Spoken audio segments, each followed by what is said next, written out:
SGPC ਉੱਤੇ ਹਮਲਾ ਕਰਨ ਜਾ ਰਹੀ ਹੈ ਭਗਵੰਤ ਮਾਨ ਤੇ ਕੇਜਰੀਵਾਲ ਦੀ ਪਾਰਟੀ।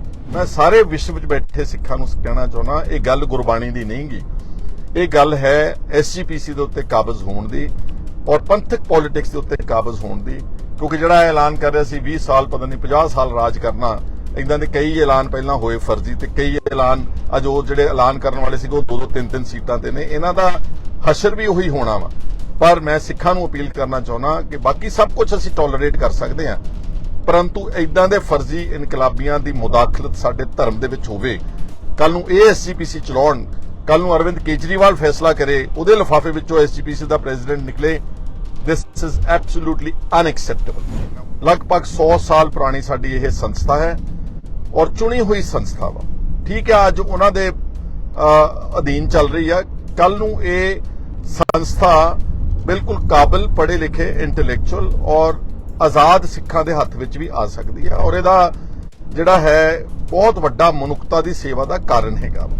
ਦੋਸਤੋ, ਅੱਜ ਮੈਂ ਤੁਹਾਡੇ ਨਾਲ ਜਿਹੜਾ SGPC ਉੱਤੇ ਹਮਲਾ ਕਰਨ ਜਾ ਰਹੀ ਹੈ ਭਗਵੰਤ ਮਾਨ ਤੇ ਕੇਜਰੀਵਾਲ ਦੀ ਪਾਰਟੀ, ਉਹਦੇ ਬਾਰੇ ਤੁਹਾਡੇ ਨਾਲ ਚਰਚਾ ਕਰਨਾ ਚਾਹੁੰਦਾ। ਮੇਰੇ ਤੋਂ ਪਹਿਲਾਂ 2-3 ਦਿਨ ਪਹਿਲਾਂ ਫੁਲਕਾ ਸਾਹਿਬ ਨੇ ਬਹੁਤ ਅੱਛੇ ਤਰੀਕੇ ਨਾਲ ਦਲੀਲ ਦੇ ਕੇ ਸਾਰੇ ਸਿੱਖ ਜਗਤ ਨੂੰ ਤੱਥਾਂ ਦੇ ਆਧਾਰ ਦੇ ਉੱਤੇ ਸਮਝਾਉਣ ਦੀ ਕੋਸ਼ਿਸ਼ ਕੀਤੀ ਸੀ ਕਿ ਇਹਨਾਂ ਦੇ ਮਨਸੂਬੇ ਕੀ ਨੇ। ਦੇਖੋ, ਗੱਲ ਇਹ ਆ ਕਿ ਸਾਡੇ ਬਾਦਲ ਪਰਿਵਾਰ ਦੇ ਨਾਲ 100 ਵਾਰ ਪੋਲੀਟੀਕਲ ਡਿਫਰੈਂਸਸ ਹੋ ਸਕਦੇ ਨੇ ਔਰ ਇਹ ਵੀ ਕਾਫੀ ਹੱਦ ਤੱਕ ਠੀਕ ਮੰਨਿਆ ਜਾ ਸਕਦਾ ਕਿ SGPC ਔਰ ਅਕਾਲ ਤਖਤ ਸਾਹਿਬ ਨੂੰ ਵਰਗੇ ਜਿਹੜੇ ਪ੍ਰੀਮੀਅਰ ਇੰਸਟੀਟਿਊਸ਼ਨਸ ਨੇ, ਉਹਨਾਂ ਨੇ ਪਿਛਲੇ ਕੁਝ ਦਹਾਕਿਆਂ ਤੋਂ ਉਹਨਾਂ ਦੀ ਦੁਰਵਰਤੋਂ ਕੀਤੀ। ਪਰ ਯਾਦ ਰਹੇ ਕਿ SGPC ਵਾਹਦ ਇੱਕ ਸਿੱਖਾਂ ਦੀ ਇਲੈਕਟਿਡ ਬਾਡੀ ਆ ਜਿਹੜੀ ਕਿ ਬਹੁਤ ਘਾਲਣਾਵਾਂ ਤੋਂ ਬਾਅਦ, ਬੜੇ ਜੱਦੋ-ਜਹਿਦ ਤੋਂ ਬਾਅਦ, ਬੜੇ ਮੋਰਚੇ ਲਾ ਕੇ, ਨਨਕਾਣਾ ਸਾਹਿਬ ਦਾ, ਗੁਰੂ ਕੇ ਬਾਗ ਦਾ ਮੋਰਚਾ, ਚਾਬੀਆਂ ਦਾ ਮੋਰਚਾ, ਉਸ ਵਕਤ ਦੇ ਮਹੰਤਾਂ ਤੇ ਮਸੰਦਾਂ ਨੂੰ ਗੁਰਦੁਆਰਿਆਂ ਚੋਂ ਕੱਢ ਕੇ ਸਿੱਖਾਂ ਨੇ ਬੜੀ ਮੁਸ਼ਕਲ ਦੇ ਨਾਲ ਜਿਹੜਾ ਸੀਗਾ ਗੁਰਦੁਆਰਾ ਐਕਟ ਹਾਸਲ ਕੀਤਾ, ਸਿੱਖ ਗੁਰਦੁਆਰਾ ਐਕਟ 1925। ਲਗਭਗ 100 ਸਾਲ ਪੁਰਾਣੀ ਸਾਡੀ ਇਹ ਸੰਸਥਾ ਹੈ ਔਰ ਚੁਣੀ ਹੋਈ ਸੰਸਥਾ ਵਾ। ਠੀਕ ਹੈ, ਅੱਜ ਉਹਨਾਂ ਦੇ ਅਧੀਨ ਚੱਲ ਰਹੀ ਆ, ਕੱਲ ਨੂੰ ਇਹ ਸੰਸਥਾ ਬਿਲਕੁਲ ਕਾਬਲ ਪੜ੍ਹੇ ਲਿਖੇ ਇੰਟੈਲੈਕਚੁਅਲ ਔਰ ਆਜ਼ਾਦ ਸਿੱਖਾਂ ਦੇ ਹੱਥ ਵਿੱਚ ਵੀ ਆ ਸਕਦੀ ਹੈ ਔਰ ਇਹਦਾ ਜਿਹੜਾ ਹੈ ਬਹੁਤ ਵੱਡਾ ਮਨੁੱਖਤਾ ਦੀ ਸੇਵਾ ਦਾ ਕਾਰਨ ਹੈਗਾ ਵਾ। ਔਰ ਜਿਹੜਾ ਭਗਵੰਤ ਮਾਨ ਨੇ ਆਪਣੀ ਬਰੂਟ ਮੈਜੋਰਿਟੀ 92 ਬੰਦਿਆਂ ਦੀ ਜਿਹੜੀ ਬੰਧੂਆ ਮਜ਼ਦੂਰਾਂ ਦੀ ਫੌਜ ਆ, ਉਹਦਾ ਦੁਰਉਪਯੋਗ ਕਰਕੇ ਪੰਜਾਬ ਦੀ ਵਿਧਾਨ ਸਭਾ ਵਿੱਚ ਇਹਦੇ ਚ ਅਮੈਂਡਮੈਂਟਸ ਕੀਤੀਆਂ ਨੇ।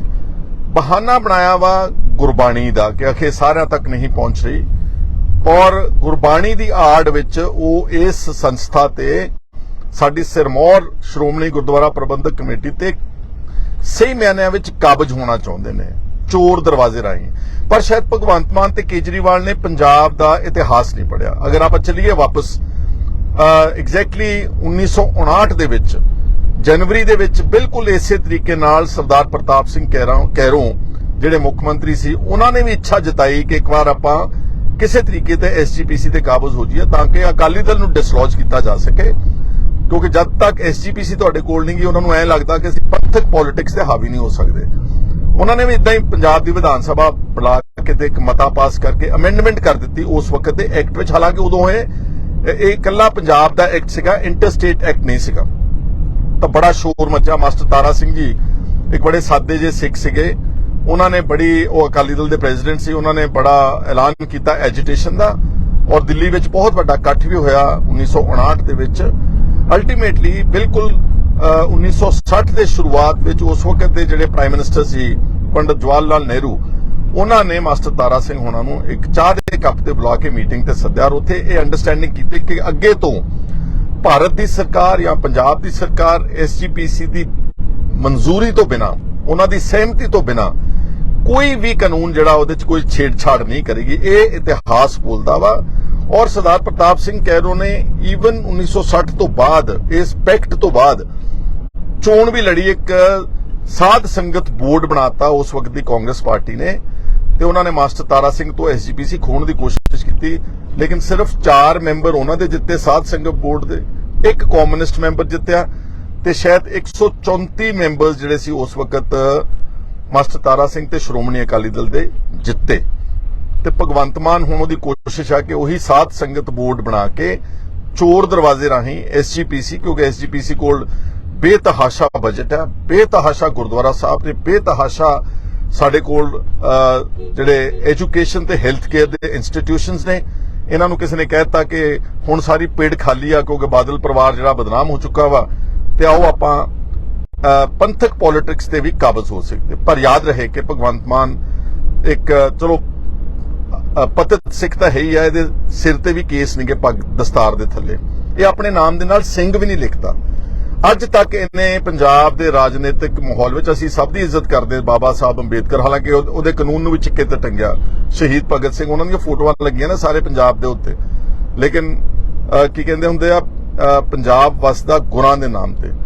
ਉਹਦੀ ਅੱਜ ਤੱਕ ਕਦੀ ਇਹਨੇ ਜਿਹੜਾ ਗੁਰੂ ਨਾਨਕ ਸਾਹਿਬ ਦਾ ਫਲਸਫਾ ਹੈ ਜਿਹਨੇ ਪੰਜਾਬ ਨੂੰ ਸਥਾਪਿਤ ਕੀਤਾ, ਗੁਰੂ ਗੋਬਿੰਦ ਸਿੰਘ ਜੀ ਮਹਾਰਾਜ ਦੀਆਂ ਵੱਡਮੁੱਲੀਆਂ ਸਰਬੰਸਦਾਨੀ ਕੁਰਬਾਨੀਆਂ, ਛੋਟੇ ਛੋਟੇ ਸਾਹਿਬਜ਼ਾਦੇ ਦੀਆਂ, 9ਵੇਂ ਪਾਤਸ਼ਾਹ ਦੀਆਂ, ਬਾਬਾ ਬੰਦਾ ਸਿੰਘ ਬਹਾਦਰ ਦਾ, ਅਤੇ ਅਨੇਕਾਂ ਇਸ ਤਰ੍ਹਾਂ ਦਾ ਇਤਿਹਾਸ, ਸਾਡੇ ਸਾਰੇ ਫਕੀਰਾਂ ਦੀ ਸਭ ਦੀ ਬਾਣੀ ਦਰਜ ਹੈ ਗੁਰੂ ਗ੍ਰੰਥ ਸਾਹਿਬ ਜੀ, ਜਿਸ ਫਲਸਫੇ ਦੇ ਕਰਕੇ ਅੱਜ ਪੰਜਾਬ ਇਸ ਸ਼ਕਲ 'ਚ ਹੈ। ਵੈਸੇ ਤਾਂ ਪੁਰਾਣਾ ਮਹਾਰਾਜਾ ਰਣਜੀਤ ਸਿੰਘ ਜੀ ਦਾ ਰਾਜ, ਜੇ ਆਪਾਂ ਉਸ ਨੂੰ ਦੇਖੀਏ, ਉਸ ਵਕਤ ਦਾ ਨਕਸ਼ਾ ਕੱਢ ਕੇ ਦੇਖੋ ਤੁਸੀਂ, ਜੋ ਪਾਕਿਸਤਾਨ ਜੁਆਇੰਟ ਔਰ ਅੱਜ ਦਾ ਪੰਜਾਬ ਔਰ ਅਫਗਾਨਿਸਤਾਨ ਤੱਕ ਸਾਡੇ ਜਿਹੜੇ ਬਹਾਦਰ ਜਰਨੈਲ ਪਹੁੰਚੇ, ਔਰ ਬਹੁਤ ਵੱਡਾ ਹਿੱਸਾ ਸਾਰਾ ਜੰਮੂ ਕਸ਼ਮੀਰ, ਕਾਂਗੜਾ ਵਗੈਰਾ ਸਾਰਾ ਜਿਹੜਾ ਉਹਦੇ ਰਾਜ ਦਾ ਹਿੱਸਾ ਸੀਗਾ, ਉਹ ਅੱਧਾ ਭਾਰਤ ਸੀਗਾ। ਇਹ ਕਿੱਦਾਂ ਕਾਇਮ ਹੋ ਗਿਆ ਉਦੋਂ? ਇਹ ਗੁਰੂ ਨਾਨਕ ਸਾਹਿਬ ਦੇ ਤੇ ਉਹਨਾਂ ਦੇ ਫਲਸਫੇ ਦਾ। ਤੁਸੀਂ ਉਹਨਾਂ ਦਾ ਜ਼ਿਕਰ ਤਾਂ ਕਦੀ ਕੀਤਾ ਨਹੀਂਗਾ, ਤੁਸੀਂ ਤਾਂ ਇਨਕਲਾਬ ਦੇ ਨਾਅਰੇ ਲਾਉਂਦੇ ਹੋ ਔਰ ਇੱਕ ਕਿਸਮ ਦੀ ਕਾਮਰੇਡੀ ਸੋਚ ਰੱਖਦੇ ਹੋ। ਘੱਟੋ ਘੱਟ ਸਾਡੇ ਜਿਹੜੇ ਧਾਰਮਿਕ ਸਥਾਨ ਨੇ ਐਸਜੀਪੀਸੀ, ਉਹਨੂੰ ਤਾਂ ਬਖਸ਼ ਦਿਓ, ਉੱਥੇ ਤੱਕ ਤਾਂ ਪਹੁੰਚਣ ਦੀ ਕੋਸ਼ਿਸ਼ ਨਾ ਕਰੋ। ਮੈਂ ਫਿਰ ਕਹਿਣਾ ਚਾਹੁੰਦਾ ਹਾਂ ਕਿ ਸਾਡਾ ਕੋਈ ਇੰਟਰਸਟ ਨਹੀਂਗਾ, ਪਰ ਇੱਕ ਸਧਾਰਨ ਸਿੱਖ ਵਜੋਂ, ਇੱਕ ਮਾੜੇ ਕਮਜ਼ੋਰ ਸਿੱਖ ਵਜੋਂ ਮੈਂ ਸਾਰੇ ਵਿਸ਼ਵ ਵਿੱਚ ਬੈਠੇ ਸਿੱਖਾਂ ਨੂੰ ਕਹਿਣਾ ਚਾਹੁੰਦਾ, ਇਹ ਗੱਲ ਗੁਰਬਾਣੀ ਦੀ ਨਹੀਂਗੀ, ਇਹ ਗੱਲ ਹੈ ਐਸਜੀਪੀਸੀ ਦੇ ਉੱਤੇ ਕਾਬਜ਼ ਹੋਣ ਦੀ ਔਰ ਪੰਥਕ ਪੋਲਿਟਿਕਸ ਦੇ ਉੱਤੇ ਕਾਬਜ਼ ਹੋਣ ਦੀ। ਕਿਉਂਕਿ ਜਿਹੜਾ ਐਲਾਨ ਕਰ ਰਿਹਾ ਸੀ 20 ਸਾਲ, ਪਤਾ ਨਹੀਂ 50 ਸਾਲ ਰਾਜ ਕਰਨਾ, ਇਦਾਂ ਦੇ ਕਈ ਐਲਾਨ ਪਹਿਲਾਂ ਹੋਏ ਫਰਜ਼ੀ, ਤੇ ਕਈ ਐਲਾਨ ਅੱਜ ਉਹ ਜਿਹੜੇ ਐਲਾਨ ਕਰਨ ਵਾਲੇ ਸੀਗੇ ਉਹ 2-2 3-3 ਸੀਟਾਂ ਤੇ ਨੇ। ਇਹਨਾਂ ਦਾ ਹਸ਼ਰ ਵੀ ਉਹੀ ਹੋਣਾ ਵਾ। ਪਰ ਮੈਂ ਸਿੱਖਾਂ ਨੂੰ ਅਪੀਲ ਕਰਨਾ ਚਾਹੁੰਦਾ ਕਿ ਬਾਕੀ ਸਭ ਕੁਝ ਅਸੀਂ ਟੋਲਰੇਟ ਕਰ ਸਕਦੇ ਹਾਂ, ਪਰੰਤੂ ਇਦਾਂ ਦੇ ਫਰਜ਼ੀ ਇਨਕਲਾਬੀਆਂ ਦੀ ਮੁਦਾਖਲਤ ਸਾਡੇ ਧਰਮ ਦੇ ਵਿੱਚ ਹੋਵੇ, ਕੱਲ ਨੂੰ ਇਹ ਐਸਜੀਪੀਸੀ ਚਲਾਉਣ, ਕੱਲ ਨੂੰ ਅਰਵਿੰਦ ਕੇਜਰੀਵਾਲ ਫੈਸਲਾ ਕਰੇ, ਉਹਦੇ ਲਿਫਾਫੇ ਵਿੱਚੋਂ ਐਸਜੀਪੀਸੀ ਦਾ ਪ੍ਰੈਜ਼ੀਡੈਂਟ ਨਿਕਲੇ, ਦਿਸ ਇਜ਼ ਐਬਸੋਲੂਟਲੀ ਅਨਐਕਸੈਪਟੇਬਲ। ਮੈਂ ਉਮੀਦ ਕਰਦਾ ਕਿ ਦੁਨੀਆ ਭਰ 'ਚ ਬੈਠੇ ਸਿੱਖ ਜਿਹੜੇ ਨੇ, ਚਾਹੇ ਉਹ ਕਿਸੇ ਪਾਰਟੀ ਨਾਲ ਕਨੈਕਟਡ ਨੇ, ਕਿਸੇ ਧਿਰ ਨਾਲ ਕਨੈਕਟਡ ਨੇ, please rise above your partisan politics and oppose this move tooth and Nile.